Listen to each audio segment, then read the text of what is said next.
इस वीडियो में हम भारतीय संविधान की प्रस्तावना से पूछे जाने वाले प्रश्नों को विस्तार से पढ़ेंगे, व्याख्या के साथ पढ़ेंगे, प्रत्येक प्रश्न को डिटेल में पढ़ेंगे। वीडियो बहुत ही शानदार, बहुत ही ज़बरदस्त होगी। आप इस वीडियो को पूरा ज़रूर देखें। चलिए शुरू करते हैं। पहला प्रश्न है, निम्नलिखित विवादों में से किसमें सर्वोच्च न्यायालय ने प्रस्तावना को भारतीय संविधान की मौलिक संरचना का अंग स्वीकार किया? इसका सही जवाब है ऑप्शन डी, केशवानंद भारती विवाद में। आइए इसकी डिटेल देख लेते हैं। देखिए, वर्ष 1960 में बेरूबारी संघ मामले में ये प्रश्न उठाया गया कि प्रस्तावना संविधान का भाग है या नहीं, और इसी मामले में कहा गया प्रस्तावना संविधान का भाग नहीं है। यानी कि वर्ष 1960 में हुए बेरूबारी मामले में कहा गया कि प्रस्तावना संविधान का भाग नहीं है। लेकिन केशवानंद भारती बनाम केरल राज्य मामला, जो कि वर्ष 1973 का मामला है, और इसमें कहा गया भारतीय संविधान का भाग है प्रस्तावना। याद रखें, केशवानंद भारती बनाम केरल राज्य में सर्वोच्च न्यायालय ने कहा कि प्रस्तावना संविधान का भाग है और इसमें संशोधन किया जा सकता है। संशोधन कौन करेगी? संसद करेगी। लेकिन संविधान के मूल ढांचे का उल्लंघन नहीं होना चाहिए जो संशोधन किया जाएगा। संविधान के मूल ढांचे के बारे में भी व्यवस्था की गई थी केशवानंद भारती बनाम केरल राज्य मामले में, यानी कि वर्ष 1973 में। तो प्रस्तावना में संशोधन किया जा सकता है, प्रस्तावना संविधान का भाग है, लेकिन इसमें जो संशोधन किया जाएगा वो संविधान के मूल ढांचे का उल्लंघन करने वाला नहीं होना चाहिए। यानी कि सकारात्मक संशोधन किया जा सकता है प्रस्तावना में, लेकिन नकारात्मक संशोधन नहीं किया जा सकता। ऐसा संशोधन नहीं किया जा सकता जो भारतीय संविधान के मूल ढांचे को हिला के रख दे। साथ ही साथ भारतीय जीवन बीमा मामले में भी सर्वोच्च न्यायालय ने कहा कि प्रस्तावना संविधान का भाग है। आइए बढ़ते नेक्स्ट इंपॉर्टेंट क्वेश्चन की ओर। अगला प्रश्न है, भारत के संदर्भ में निम्न में से कौन पंथ निरपेक्ष शब्द का सही भाव व्यक्त करते हैं? इसका सही जवाब है ऑप्शन डी, यानी कि भारत में राज्य का कोई धर्म नहीं है। भारत में राज्य का कोई धर्म नहीं है। राज्य का मतलब यहाँ पर राष्ट्र है, यानी कि देश है। देश का कोई धर्म नहीं है, भारत का कोई धर्म नहीं है, भारत के व्यक्तियों का धर्म है। आइए इसकी व्याख्या से समझ लेते हैं इसके बारे में। पंथ निरपेक्ष शब्द संविधान की प्रस्तावना में 42वें संविधान संशोधन के तहत वर्ष 1976 में जोड़ा गया था। देश की प्रस्तावना में सिर्फ और सिर्फ एक ही बार संशोधन किया गया है वर्ष 1976 में, और वो किया गया था 42वें संविधान संशोधन के तहत, और इसमें 3 शब्दों को जोड़ा गया था। उनमें से एक शब्द है पंथ निरपेक्ष। पंथ निरपेक्ष का मतलब क्या है?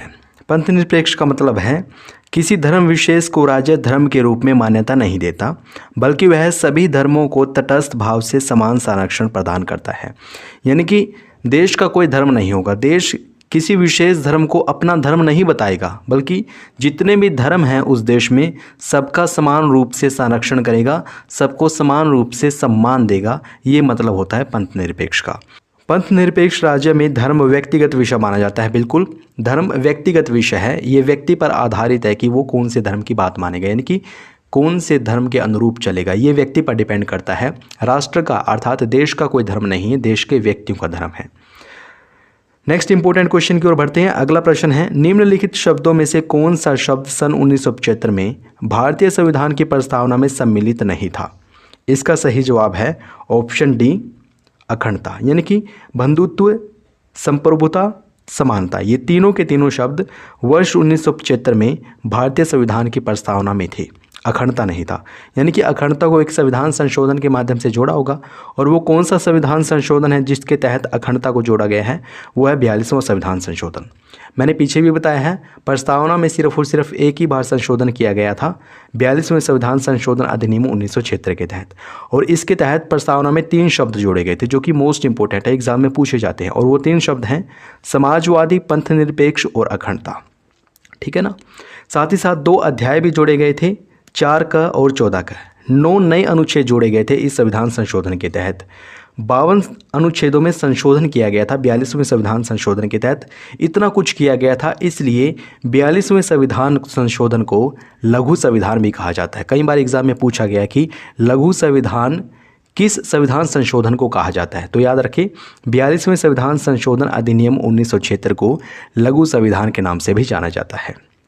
नेक्स्ट इंपॉर्टेंट क्वेश्चन की ओर बढ़ते हैं। अगला प्रश्न है, भारतीय संविधान की प्रस्तावना में जिन आदर्शों एवं उद्देश्यों की रूपरेखा दी गई है उनकी व्याख्या की गई है, कहाँ पर की गई? यानी कि प्रस्तावना में जो आदर्श दिए गए हैं और भारतीय संविधान के उद्देश्य दिए गए हैं वो प्रस्तावना के अलावा और कहाँ पर लिखे गए हैं? तो इसका सही जवाब होगा ऑप्शन डी, यानी कि मूल अधिकारों, राज्य के नीति निर्देशक सिद्धांतों और मौलिक कर्तव्यों के अध्याय में भी प्रस्तावना के आदर्श और उद्देश्यों के बारे में बताया गया है। आइए इसकी व्याख्या देख लेते हैं। भारतीय संविधान की प्रस्तावना संविधान के उद्देश्य को प्रतिबिंबित करती है, यानी कि संविधान के उद्देश्य कहाँ पर लिखे हुए हैं? भारतीय संविधान की प्रस्तावना में लिखे हुए हैं। और संविधान के कौन कौन से उद्देश्य हैं? सामाजिक, आर्थिक और राजनीतिक न्याय, विचार, अभिव्यक्ति, विश्वास, धर्म और उपासना की स्वतंत्रता, प्रतिष्ठा और अवसर की समानता, ये भारतीय संविधान के उद्देश्य हैं, आदर्श हैं। कई बार एग्जाम में ये भी पूछ लिया जाता है कि भारतीय संविधान की प्रस्तावना में कौन कौन से न्याय की बात की गई है। तो भारतीय संविधान की प्रस्तावना में 3 प्रकार के न्याय की बात की गई है, सामाजिक, आर्थिक और राजनीतिक। 5 प्रकार की स्वतंत्रता देती है भारतीय संविधान की प्रस्तावना, और वो कौन कौन सी है? विचार, अभिव्यक्ति, विश्वास, धर्म और उपासना। 2 प्रकार की समानता देती है भारतीय संविधान की प्रस्तावना, प्रतिष्ठा और अवसर की समानता। ये ज़रूर याद रखें, एग्जाम में पूछा जाता है।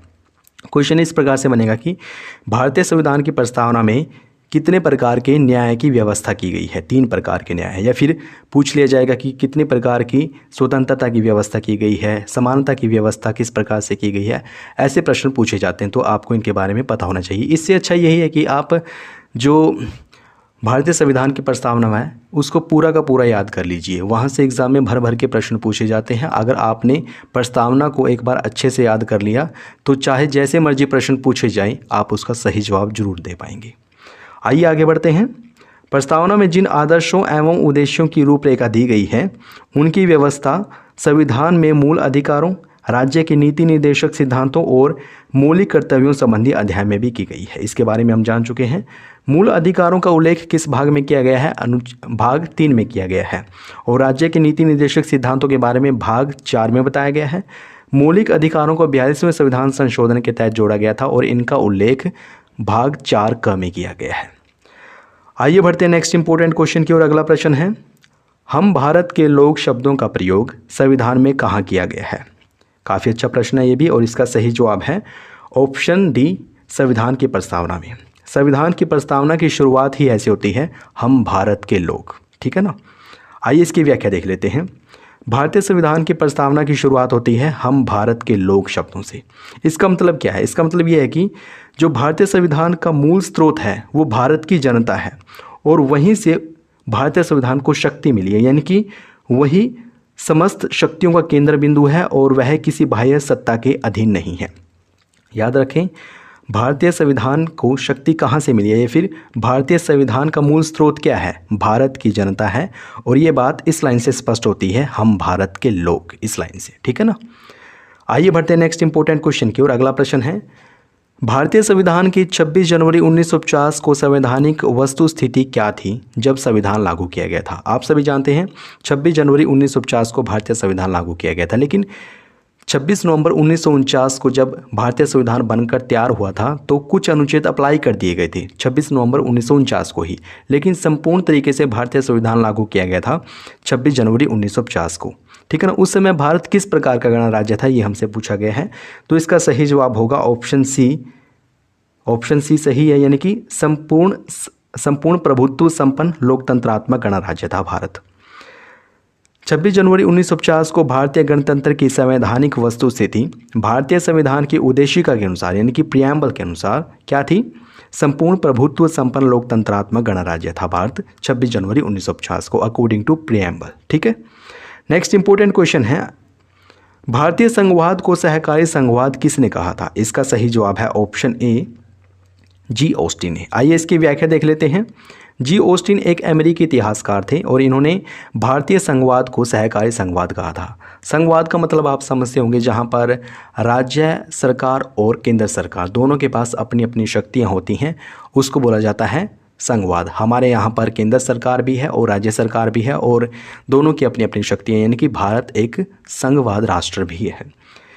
केसी हियर ये दूसरे इतिहासकार हैं और इन्होंने भारतीय संविधान को एक परिसंघीय संविधान कहा है। याद रखें, जी ऑस्टिन ने भारतीय संघवाद को सहकारी संघवाद कहा और केसी हियर ने भारतीय संविधान को एक अर्ध परिसंघीय संविधान कहा है। भारतीय संविधान में उद्देशिका का विचार कहाँ से लिया गया है? अमेरिका से, और इसकी भाषा ली गई है ऑस्ट्रेलिया से। जरूर याद रखें, कई बार एग्जाम में पूछा गया है। उद्देशिका का विचार कहाँ से लिया गया है? संयुक्त राज्य अमेरिका के संविधान से लिया गया है, बल्कि इसकी भाषा कहाँ से ली गई है? जबकि इसकी भाषा कहाँ से ली गई है? ऑस्ट्रेलिया के संविधान से। नेक्स्ट इंपॉर्टेंट क्वेश्चन की ओर बढ़ते हैं। अगला प्रश्न है, भारतीय संविधान की प्रस्तावना के अनुसार भारत एक डैश गणराज्य है। भारत किस प्रकार का गणराज्य है अकॉर्डिंग टू प्रीएम्बल? तो इसका सही जवाब होगा ऑप्शन डी, यानी कि उपरोक्त सभी, अर्थात प्रभुत्व सत्ता संपन्न, समाजवादी, लोकतांत्रिक और पंथनिरपेक्ष गणराज्य है भारत प्रस्तावना के अनुसार। आइए इसकी डिटेल पढ़ लेते हैं। भारतीय संविधान की प्रस्तावना में भारत को एक प्रभुसत्ता संपन्न, समाजवादी, पंथनिरपेक्ष, लोकतांत्रिक गणराज्य की परिकल्पना की गई है। ठीक है ना, यानी कि भारत किस प्रकार का गणराज्य है? प्रभुसत्ता संपन्न, समाजवादी, पंथनिरपेक्ष, लोकतांत्रिक गणराज्य है प्रस्तावना के अनुसार। ठीक है ना, जबकि भारत को एक कल्याणकारी राज्य बनाने की भावना संविधान के भाग 4 के अंतर्गत जो राज्य के नीति निर्देशक तत्व हैं उनमें निहित है। यानी कि राज्य के नीति निर्देशक तत्व भारत को एक कल्याणकारी राज्य बनाने की भावना देते हैं, जिनका उल्लेख भाग 4 में किया गया है। लेकिन प्रस्तावना के अनुसार भारत प्रभुसत्ता संपन्न, समाजवादी, पंथनिरपेक्ष, लोकतांत्रिक गणराज्य है। आइए बढ़ते हैं नेक्स्ट इंपॉर्टेंट क्वेश्चन की ओर। अगला प्रश्न है, संविधान में हमारे राष्ट्र का उल्लेख किन नाम या फिर नामों से किया गया है? यानी कि हमारे संविधान में भारत का क्या नाम है, हमारे देश का क्या नाम है? तो इसका सही जवाब है ऑप्शन ए, भारत तथा इंडिया। भारत के 2 नाम दिए गए हैं संविधान में, भारत और इंडिया। आइए इसकी डिटेल पढ़ लेते हैं। संविधान में हमारे राष्ट्र का उल्लेख 2 नामों से किया गया है, भारत और इंडिया। भारतीय संविधान का अनुच्छेद 1 का क्लोज ए कहता है कि भारत अर्थात इंडिया राज्यों का संघ है। यानी कि भारत के 2 नाम हैं, भारत और इंडिया।